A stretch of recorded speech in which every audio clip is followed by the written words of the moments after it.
मेरी वीर भूमि चित्तौड़ को सादर नमन।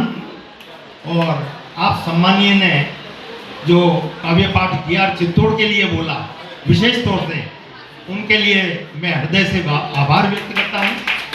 सम्मानित मंच, आदरणीय शब्दों के बाजीगर संस्था के हमारे मधुकर देहलवी साहब, जो कि मैं मित्र तो नहीं कहूँगा क्योंकि आप मेरे से एज में काफ़ी बड़े हैं और मेरे आदरणीय हैं आप।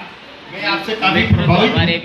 मैं आपसे अभी भी झूठ ये बोला कि सर को मैंने कहा था सर मैं यही हूँ, जबकि मैं कल ही आया हूँ चित्तौड़ से, यहाँ नहीं था, लेकिन मेरे को आना जरूरी था क्योंकि मैं पहले एक बार एब्सेंट हो चुका हूँ। ये आपका लगाव है, स्नेह साहित्य के प्रति। तो मैं अपनी बात शुरू करूँगा। परिचय मेरा आपने बता दिया है। सम्मानित मंच, आप विराजमान, आज हमारा अहोभाग्य है कि सभी साहित्यकारों के बीच में आप जैसे जो विद्वान विराजे हुए हैं उनका हमारी अध्यक्षता कर रहे आदरणीय जज साहब श्रीमान ओम जी सबरा साहब एवं सभी सम्मानित सामने विराजे साहित्यकार। मैं बहुत गदगद हूँ क्योंकि मैं चित्तौड़ का रहने वाला हूँ, तो समय की पाबंदी के अनुसार मैं सिर्फ अपनी बात कम शब्दों में कहूँगा। मैं गीतकार भी हूँ, लेखक भी हूँ, जैसा कि सर ने बताया आईना दिखाओ। और अभी मेरी एक बुक 20 जून, अभी ये जो 20 जून गई है, अब कोई गांधी नहीं होगा, साइंस पार्क ऑडिटोरियम जयपुर में अभी लॉन्च हुई है। सर को सारी जानकारी है। अब कोई गांधी नहीं होगा जी। तो बिल्कुल मैं चित्तौड़ से ही अपनी बात शुरू करना चाहूँगा। मेवाड़, मारवाड़ और शेखावाटी राजस्थान की शान है। त्याग तपस्या वीरता इनके अनगिनत बलिदान हैं। अर्जुन गाए कितनी गाथा, फिर भी न पाए कोई पार है। लाखों मस्तक दे दिए, लाखों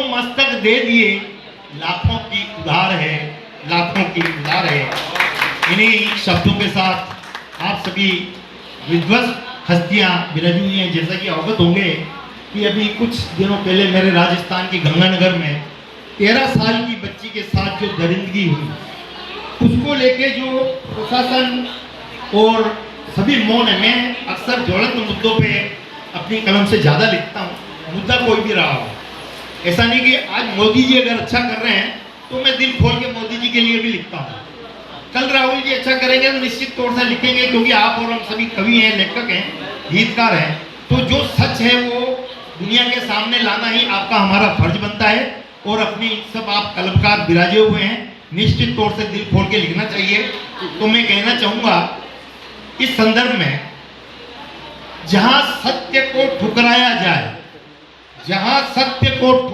जाए वहाँ सिंहनाद सुनाना होगा।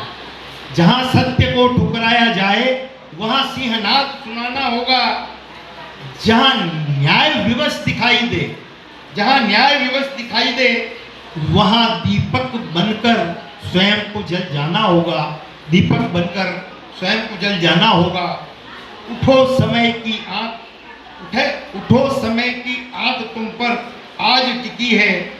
जागो देशवासियों, धर्म, राष्ट्र और मानवता हित अपना कर्तव्य निभाना होगा। अब समय की सीमा है, वरना मैंने जो लिखी बहुत छोटी पंक्तियां हैं, अगर आप चाहें तो बलात्कार पे लिखा है, लेकिन कभी फिर नेक्स्ट समय की सीमा, सब परेशान हो रहे हैं। धन्यवाद, आपने मुझे आदर सत्कार दिया, उसके लिए पुनः एक बार आपका बहुत बहुत आभार। जज साहब का भी मैं आपका स्वागत करूँगा।